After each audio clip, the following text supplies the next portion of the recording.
اپنی پچھلی ویڈیو میں ہم نے ابن سینا کی زندگی کے بارے میں تفصیلی گفتگو کی تھی۔ اپنی آج کی ویڈیو میں ہم ابن سینا کے مختلف شعبوں میں کیے گئے کاموں کے بارے میں تفصیلی گفتگو کریں گے۔ ابن سینا بلند پائے کے دانشمند تھے۔ انہیں اسلامی دور کے سب سے اہم معالج، ماہرین فلکیات، مفکرین اور مصنفین میں شامل کیا جاتا ہے۔ ابن سینا کے بنیاد پرست خیالات نے پوری مسلم کمیونٹی میں سائنسی تحقیقات کو فروغ دیا، جو دنیا کے دوسرے حصوں تک پھیل گیا، اور ان کی شراکت آج بھی محسوس کی جا رہی ہے۔ اگر ابن سینا نے ان شعبوں میں اصل کام نہ کیا ہوتا تو ان شعبوں میں خالیہ دریافتیں کبھی حاصل نہیں ہو سکتی تھیں۔ ابن سینا نے ابتدائی اسلامی فلسفے پر، خاص طور پر مضامین، منطق، اخلاقیات اور طبیعیات پر بڑے پیمانے پر تحریریں لکھی۔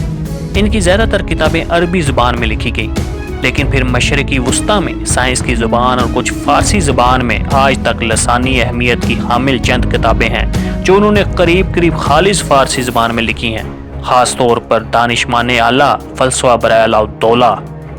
ابن سینا کی مشہور کتاب سناشیو، جسے کتاب الشفا بھی کہا جاتا ہے، اس کتاب کی تشکیل کے تقریباً 50 سال بعد جزوی لاطینی زبان میں اس کا ترجمہ کیا گیا اور مکمل یورپ میں اس کتاب کی دستیابی کو یقینی بنایا گیا۔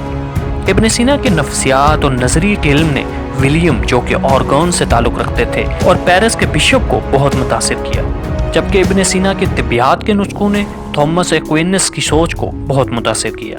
ابن سینا کی میڈیکل کے شعبوں میں لکھی گئی 2 مشہور کتابیں، دا کینن آف میڈیسن اور سناشیو، جسے کتاب الشفا، بک آف ہیلنگ بھی کہا جاتا ہے۔ یہ دونوں کتابیں اتنی اہمیت کی حامل ہیں کہ 16ویں صدی تک یہ دونوں کتابوں کو یورپین یونیورسٹیز میں میڈیکل کے نصاب کا اہم جز سمجھا جاتا تھا اور باقاعدہ میڈیکل یونیورسٹیز میں انہیں پڑھایا بھی جاتا تھا۔ ابن سینا الفارابی کی میٹا فزکس اور کوسمولوجی یعنی طبیعیات اور کائنات کی تعلیمات سے بہت متاثر تھے، اور یہی وجہ ہے کہ ابن سینا کی بھی کوسمولوجی اور میٹا فزکس وہی ہیں۔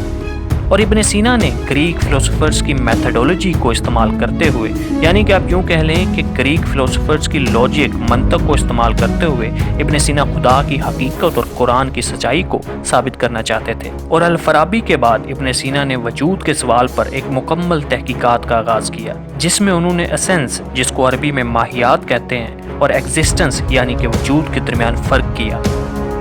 ایگزسٹنس وہ تمام چیزیں جو اس مادی زندگی میں نظر آتی ہیں، جس میں آپ، میں اور ہمارے ارد گرد کی تمام چیزیں شامل ہیں، اور ایگزسٹنس کے لیے ابن سینا نے وجود کا لفظ استعمال کیا، اور وجود کی دنیا میں ہر چیز فانی ہے۔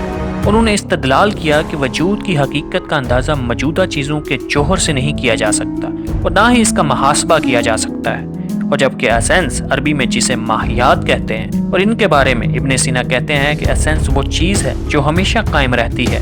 وجود رکھنے والی چیز تباہ بھی ہو جائے مگر یہ ہمیشہ قائم رہتی ہے، یعنی کہ ایسنس ایک تصور ہے جس کی بنیاد پر وہ چیز قائم رہتی ہے۔ یعنی کہ ابن سینا کہتے ہیں کہ جب یہ دونوں چیزیں ملیں گی تو تب ہی کوئی چیز تخلیق ہوگی، لیکن ایسنس اور ایگزسٹنس خود بخود کمبائن نہیں ہوتی۔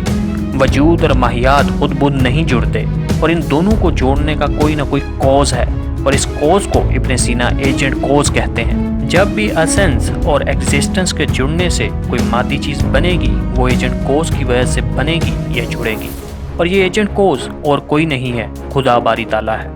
ابن سینا کہتے ہیں کہ خدا باری تعالیٰ نے ایگزسٹنس اور ایسنس کو، وجود اور ماہیات کو، میٹر اور فارم کو اکٹھا کر کے اس کائنات کو قائم کیا۔ میٹا فزیکل کے معاملات پر ابن سینا کے الہیات پر کچھ اسلامی اسکالرز نے ان پر تنقید کی ہے، اور ان میں الغزالی، ابن تیمیہ اور ابن القیوم شامل ہیں۔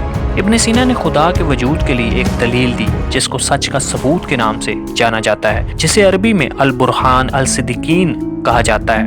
ابن سینا نے استدلال کیا کہ لازمی وجود موجود ہونا ضروری ہے، جسے عربی میں واجب الوجود کہتے ہیں، ایک ایسی ہستی جو وجود نہیں رکھ سکتی، اور دلائل کے اس سلسلے کے ذریعے اس نے خدا کے اسلامی تصور سے اس کی نشاندہی کی۔ فلسفے کے موجودہ دور کے مورخ پیٹر ایڈمسن نے اس دلیل کو خدا کے وجود کے لیے قرونی وسطوی یعنی کہ میڈیول کی ایک بااثر دلیل قرار دیا، اور فلسفے کی تاریخ میں ابن سینا کی اس کاوش کو سب سے بڑی شراکت قرار دیا۔ ابن سینا کو مشرق اور مغرب دونوں میں فکری تاریخ کی ایک عظیم شخصیت کے طور پر تسلیم کیا جاتا ہے۔ ہسٹری آف سائنس کے مصنف جارج سارٹن نے ابن سینا کو تاریخ کا سب سے بڑا مفکر اور میڈیکل اسکالر قرار دیا ہے۔ اور انہیں اسلام کا سب سے مشہور سائنسدان اور تمام نسلوں، مقامات اور اوقات کا بھی سب سے مشہور کہا گیا ہے۔ وہ طب کے شعبے میں عالم اسلام کے ممتاز مصنفین میں سے ایک تھے۔